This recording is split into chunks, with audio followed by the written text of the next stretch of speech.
As the evening twilight embraced the Metropolitan Museum of Art in New York City during its gala weekend, Elizabeth Collins gazed around the venue with a satisfied sigh.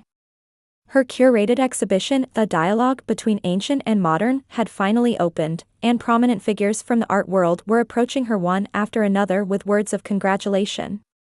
Elizabeth had steadily built her career as a museum curator over the past decade. Dressed in a black silk gown, her composed demeanor commanded respect from those around her. Her colleague Jennifer approached her with a champagne glass in hand. "Liz, this is a marvelous success.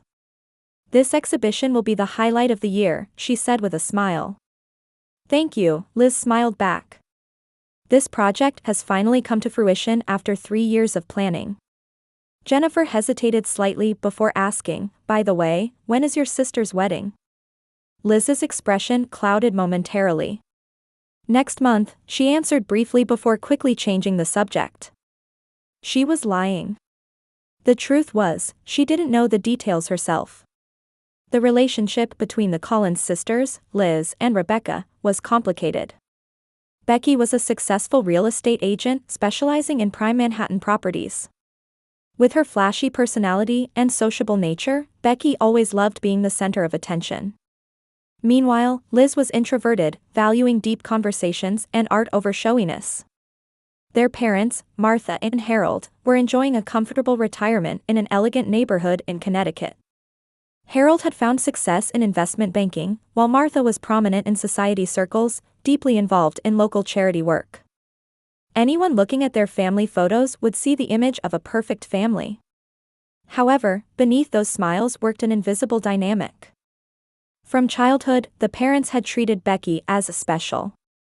Her vivacity, sociability, and occasional vulnerability triggered their protective instincts. Meanwhile, Liz was labeled the irresponsible one, the independent child, and rarely received the same expressions of affection. "Liz is smart, she'll be fine," Martha would often say. "But Becky needs our help."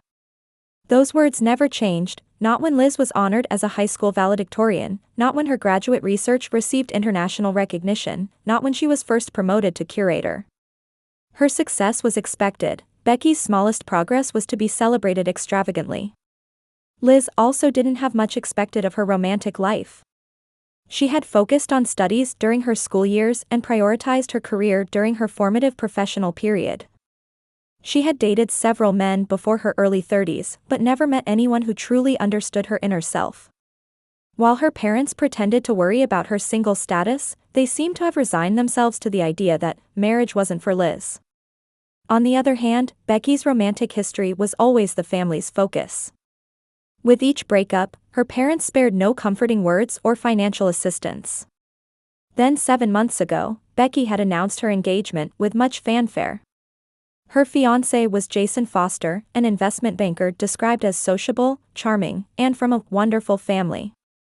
When Liz first met Jason at the engagement party, she felt an odd sense of discomfort. His smile, his way of speaking, and especially the way he looked at her gave her the impression of calculation. "He seems familiar somehow," Liz thought, but couldn't connect the sensation to a specific memory. "If my sister is happy, that's all that matters," she told herself, suppressing her uneasiness about Jason. However, that slight discomfort would eventually lead to a discovery that would fundamentally overturn her life and family relationships. As the gala drew to a close, Liz checked her smartphone. There were no messages from her parents or Becky. No words congratulating her exhibition's success, just silence. This wasn't unusual for Liz, but tonight was supposed to be special. She finished her remaining champagne and prepared to return to her everyday routine. One Thursday evening, a week after the exhibition's successful opening, Liz finally settled comfortably on her sofa with a glass of red wine beside her. She casually opened Instagram, which she hadn't checked for a long time, and began scrolling. Suddenly, her finger stopped. A photo posted by her friend Sophia with the hashtag #CollinsForsterWedding, filled the screen. A church adorned with white flowers, a champagne tower, and Becky and Jason standing in the center. Becky was wrapped in a pristine white designer dress, radiating happiness.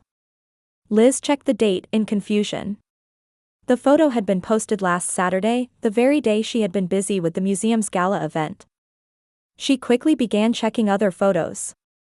The venue decorations, the lavish cake, people gathering on the dance floor. Her parents' smiling faces were there too. Martha in a designer dress, Harold standing proudly in a new tuxedo. Then reality hit her hard. Her sister's wedding had taken place, and she hadn't been invited.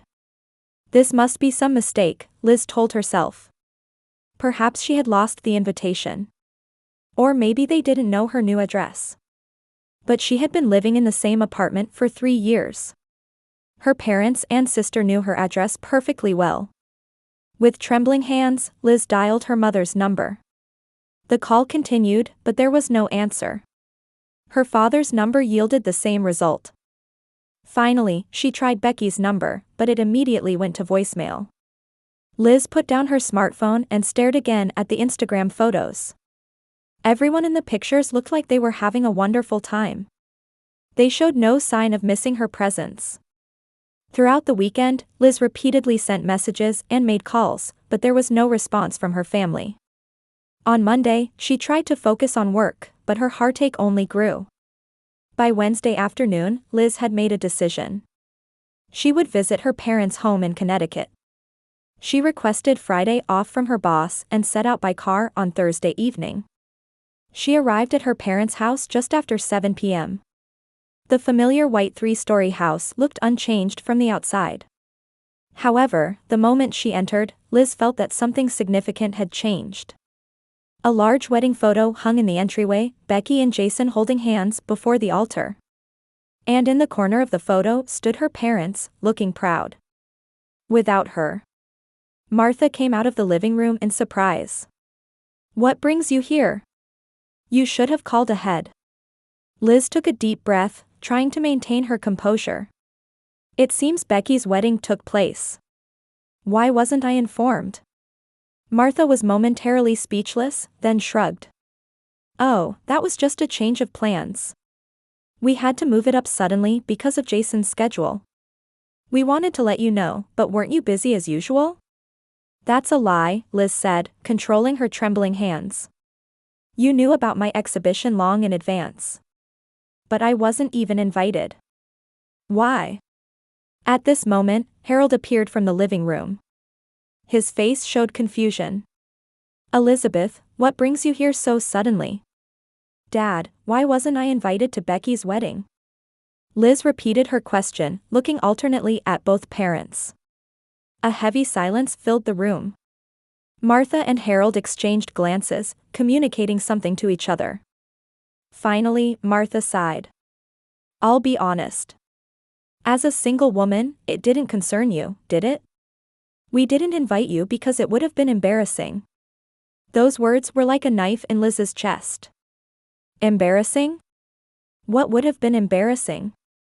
"It was Becky's special day," Martha said, not hiding her irritation. Jason's family and friends were all wonderful people, all successful. Everyone was expected to come as couples. Having you sitting there alone, single and career-focused, would have made everyone uncomfortable. Liz was speechless. Was her career, her independence, and her very existence any embarrassment to her family? "Look, there's no need to worry about it," Martha continued. "It was the most important day of Becky's life. Everything had to be perfect." "Are you saying I'm an imperfect element?" Liz's voice was trembling. "Don't worry about it," Harold interjected. "A wedding is just a ceremony. You weren't invited, but what difference does it make? Your life hasn't changed. You still have your work and your life as always." Liz looked into her father's eyes. In the eyes of the father who once took pride in her and embraced her shoulders, she now could read nothing but indifference. "You're right," Liz said quietly. "My life indeed hasn't changed. But what has become clear is how you view me as family." Liz began walking toward the front door. Martha called after her, "Liz, don't be so sensitive. Becky has always needed special attention. You've always been strong and independent. I'm surprised you're upset over something so small." Liz stopped and turned around. Something small? Her voice was calm, but anger swirled beneath it. Is being excluded from family, having my existence denied, something small?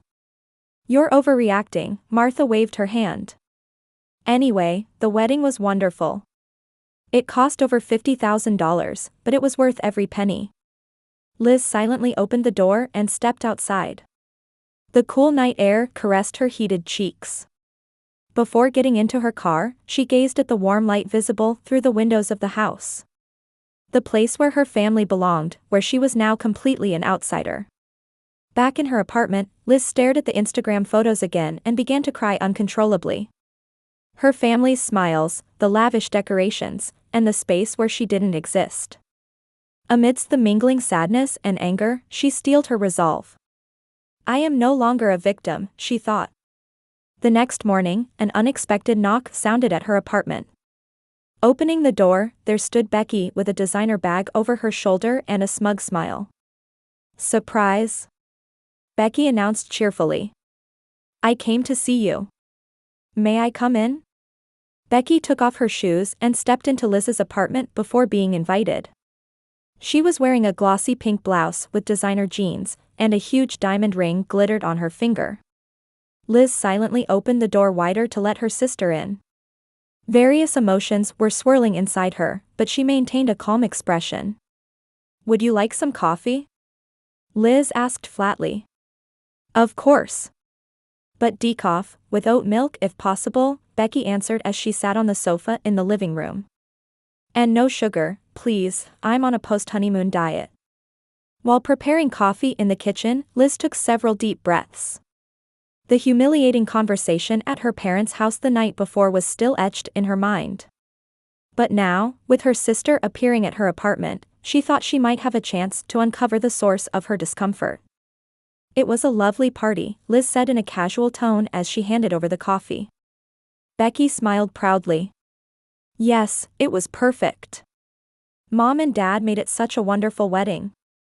She pulled a glossy wedding album from her handbag. Look. A professional photographer took these. Aren't they wonderful? Liz silently looked through the photos. The solemn ceremony at the church, the lavish reception venue, her parents dancing with smiles, and the happy images of Becky and Jason appeared one after another. But her eyes were fixed on Jason's expression. Something triggered her sense of unease. It was the best day. Becky proclaimed triumphantly. Then, with a malicious smile, she added, something you'll never have, big sister. Those words froze the air. Liz raised her eyes from the photos and stared at her sister. The shadow of the sister she had played with as a child was no longer there. I'm sorry, Liz said quietly. I should feel happy for you, but right now I don't feel anything. Becky sighed. Just as Mom said. You're jealous. Because I'm happily married and you're still single. Jealous? Liz gave a bitter smile. I have no problem with your marriage itself. The problem is that I was excluded as family. The invitation issue? Becky shrugged. Mom told you, didn't she? It was just a change of plans. That's a lie, Liz's voice was cold. I saw the social media posts. The wedding must have been planned months in advance. Becky was momentarily at a loss for words but quickly changed her attitude. Well, if that's the case, then yes. To be honest, Jason and I decided not to invite you. It was a day when all attention should be on us. If you were there, wouldn't the atmosphere have changed? Liz swallowed her words. Instead, she decided to approach from a different angle.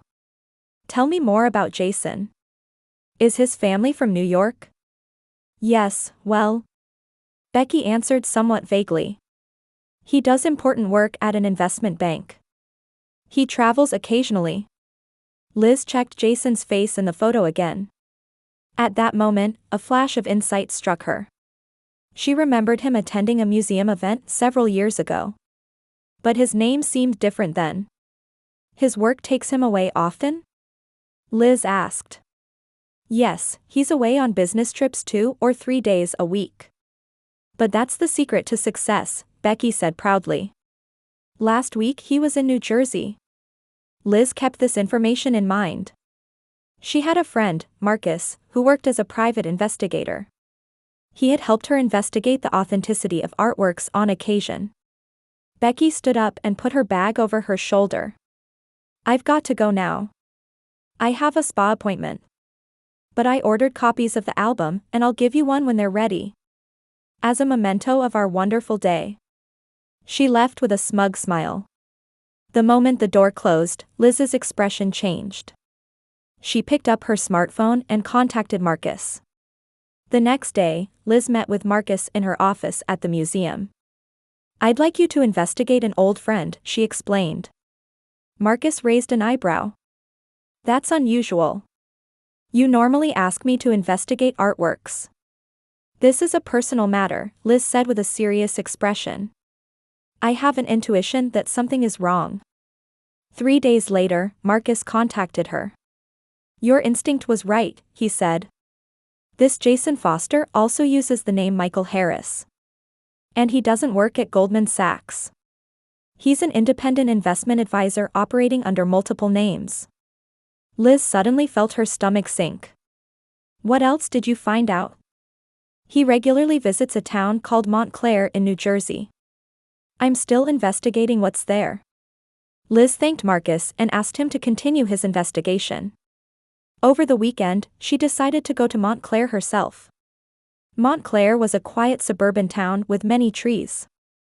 Following the address she had received from Marcus, Liz parked in front of a small colonial-style house. A tricycle and a child's bicycle were placed in front of the house. Liz's heart pounded rapidly. She waited in the car for a while, watching to see what would happen. Around 2 p.m., the door opened, and a small boy and a young woman emerged. The woman was beautiful, with her golden hair tied up. She held the boy's hand and started walking toward the park. Liz instinctively decided to follow them. At the park, the woman directed the child toward the playground equipment and sat down on a bench. Liz approached slowly and sat on the adjacent bench. What a lovely child, Liz smiled as she spoke. Thank you, the woman answered brightly. Aiden is turning 8 soon. The conversation continued naturally, and Liz learned that her name was Samantha. After some small talk, Liz made a decision. Actually, I have something to ask you about your husband, she said slowly. About Michael Harris. Samantha's smile froze. Who are you? Her voice was suddenly filled with wariness. My name is Elizabeth Collins, Liz answered quietly. Last week, my sister married a man named Jason Foster. But I believe he might be the same person as your husband, Michael Harris. Samantha turned pale and silently took out a smartphone from her bag. This man? She turned the screen toward Liz. There was indeed a photo of Jason. Yes, that's him, Liz's voice trembled. Tears welled up in Samantha's eyes. We got married 10 years ago. He always said he had a lot of business trips. Her voice choked. The two spent a long time talking on the park bench. Samantha showed Liz their marriage certificate, the child's birth certificate, and family photos. The evidence was clear. Jason had been living a double life. He always said he spent half the week at his New York office, Samantha said tearfully. Sometimes, he said he had overseas trips as well. They exchanged contact information and promised to share information in the future. Liz received a copy of a family photo from Samantha. It was a picture from Aiden's birthday party, showing Jason embracing his wife and child. This photo was taken just last month, Samantha said. He didn't tell us about his marriage to Becky. He must have planned to continue his double life. During the drive back to New York, Liz's heart was filled with complex emotions. Anger, sadness, and concern for her sister. She knew she had to tell Becky and her parents the truth. But how should she do it? When she returned to her apartment, as expected, there was a message from Becky. I'll visit tomorrow. The wedding album is ready. Liz took a deep breath. Tomorrow, all the truth would be revealed. She placed the photos she had received from Samantha on the table and prepared for the next day. The next afternoon, Becky knocked on the door of Liz's apartment, dressed in glamorous sunglasses and a designer dress.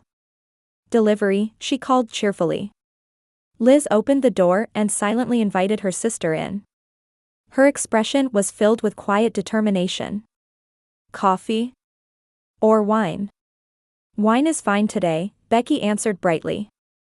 "Married life is the best. Jason is truly the perfect husband. Last night he prepared a special dinner for me." While pouring wine into glasses, Liz was aware of the photos placed on the table. They were still in an envelope.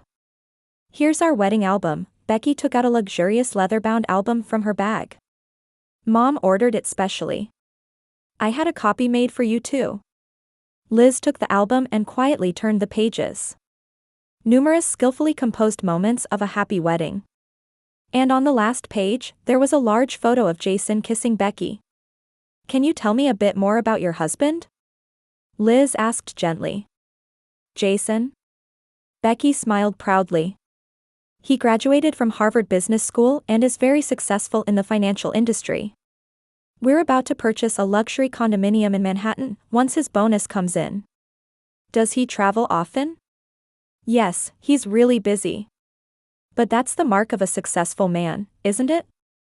Becky said, brushing up her hair.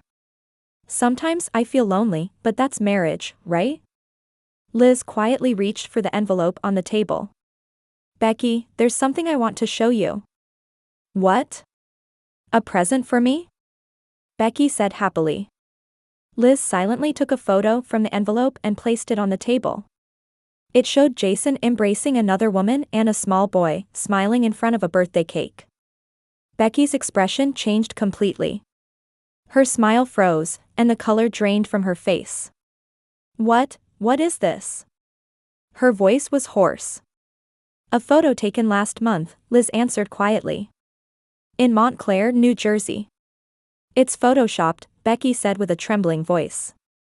"A fake created by someone trying to frame Jason." "No," Liz's voice was calm but firm. "This is real. This woman is Samantha Harris. She's the wife of Michael Harris, whom she married 10 years ago. And this is Aiden, their son." Becky shook her head violently. "Lies. You don't like my happiness. You're jealous." She took out her smartphone and dialed Jason's number. "Jason? Come here right away. I'm at Liz's apartment. She's saying ridiculous things." From the other end of the phone, Jason's confused voice could be heard. Becky hung up. "He'll be here soon. Then your lies will be exposed." Liz took out more documents from the envelope. "This is the marriage certificate of Samantha and Michael Harris. And this is Aiden Harris's birth certificate. The father's name is Michael Harris." Becky took the documents and flipped through the pages with trembling hands. "These are forgeries," she cried. However, doubt was already seeping into her voice. "Your Jason is actually named Michael Harris, and he's living a double life," Liz continued quietly. "He has a son with Samantha, and he hid that from you." 20 minutes later, the apartment doorbell rang. When Liz opened it, Jason was standing there. His usual confident expression was gone, replaced by an anxious face. "What's going on?" he asked as he entered the room. The moment he saw the photos and documents on the table, his face changed color. "Michael Harris," Liz stared at him intently. "Or Jason Foster? Which is your real name?" "Becky, this is a misunderstanding," Jason turned to his wife. "I can't explain." "Explain," Becky's voice was trembling. "What is this photo? Who are this woman and child?" Jason wiped his sweat and began making excuses. "That's my sister and her child. The photo is a bit old and..." "Lies," Liz took out her smartphone. "I met with Samantha yesterday. I have messages and recordings from her." Liz played the recording. Samantha's voice echoed in the room. "Michael and I were married in 2013. He said he worked in New York half the week. Aiden was born in 2016, and Michael is a wonderful father, at least when he's home. The color drained from Jason's face. Becky, I can explain. Becky suddenly slapped his cheek with all her might. A double life for 10 years? You even have a child? Tears of anger filled her eyes. What was our marriage? A lie? I truly love you, Jason said desperately. There was a time when my business failed, and I was in debt. I was planning to end my relationship with Samantha. Planning to end it? Becky's voice became shrill. You were celebrating a birthday with her and your son just last month. In the midst of the confusion, Becky called her parents. Martha and Harold were informed of the emergency and hurried to Liz's apartment. An hour later, the entire Collins family had gathered in Liz's apartment. Martha and Harold's faces showed confusion and anger. We spent over $50,000 on this wedding, Martha said in a trembling voice. And you were already married? Jason tried to continue making excuses, but Liz presented more evidence. This is information gathered by an investigator named Marcus. Jason, you were also involved in real estate investment fraud as Michael Harris. The air in the room froze. Harold hit the chair violently. You deceived my daughter and used our money. Jason suddenly changed his attitude. This is all Liz's fault, he said coldly. She was jealous. That her sister would have a happy marriage. No, Becky said quietly. Liz was trying to protect me. She turned to her sister. I did terrible things to you. I didn't invite you to the wedding. I accused you of being jealous. But you moved to reveal the truth. Martha and Harold looked at Liz with guilty expressions. We owe you an apology too, Martha said, her voice choked. Jason headed toward the exit. Are you satisfied now? You've restored your family bonds, he said sarcastically. But remember, I don't give up easily. This matter isn't over. I'll report you to the police, Liz said calmly. About your fraud activities too. Jason gave a sinister smile and left the room. After silence filled the room, Becky began to cry quietly. Liz didn't hesitate to embrace her sister. We always took you for granted, Martha finally spoke. You were always strong and independent. But that's no reason to exclude you, Harold continued. We had lost you as family. And today, you showed us what true family bonds are. Becky looked at Liz tearfully. You investigated for me and found the truth. Despite how terrible a sister I've been. Liz smiled. You're my sister. That's reason enough. That night, the family spent a long time talking. About past wounds, misunderstandings, and hopes for the future. The cracks in the family were beginning to heal. In the worst of situations, they were trying to become one again. On a spring Sunday 6 months later, flowers were in full bloom in the backyard of her parents' Connecticut home. Liz sat on the terrace, gazing at the garden her father had cultivated with such care. Here's your tea, Martha appeared with a warm cup in hand. Her attitude had lost the arrogance of the past, replaced by gentleness. Thank you, Mom, Liz smiled as she accepted the cup. Martha sat next to her daughter and took a deep breath. I've thought about many things over these 6 months, she said slowly. Especially how unfair I was to you. Liz took her mother's hand. We all make mistakes. You've always met our expectations, Martha continued. And we took that for granted. Using your strength as a reason to ignore your feelings. The terrace door opened, and Becky appeared.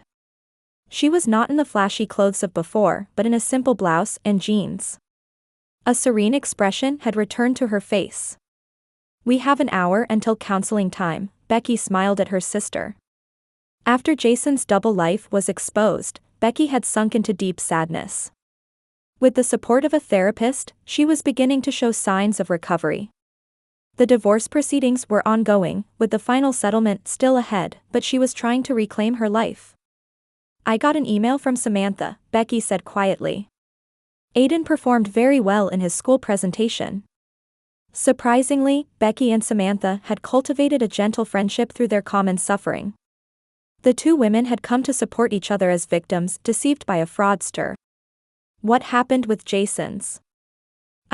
Michael's trial? Liz asked. The verdict will be next month, Harold answered as he came out from the living room. For investment fraud and bigamy, he's likely to get a significant sentence. Jason had been arrested, and his double life had attracted considerable attention. The investigation revealed that he had defrauded multiple women of money. Is David coming? Becky smiled at her sister. Liz's cheeks reddened slightly. Yes, he's picking me up at 7. David Morrison was the museum's new fundraising director, and he and Liz had built an intimate relationship over the past few months. He was a gentle and intellectual man who deeply understood and respected Liz's work and passions. He's really trying to make a good impression on us, Martha smiled. The flowers he brought last week were wonderful. He's a good man, Liz said quietly. But I'm not in a hurry.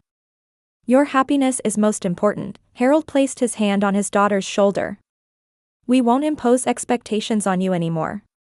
In the evening, the whole family gathered at the dining table. David joined them, and gentle conversation continued. Liz looked around and felt deep satisfaction. Through tragic events, her family had regained true bonds. Let's make a toast, Harold raised his wine glass. To our family. And especially to Liz. Because your courage and love saved us. The gentle sound of glasses touching resonated in the room. Liz exchanged glances with Becky, and they shared an understanding smile. As sisters, they were feeling a true bond for the first time. Outside the window, the sun was beginning to set on the horizon, announcing the promise of a new day, a new beginning.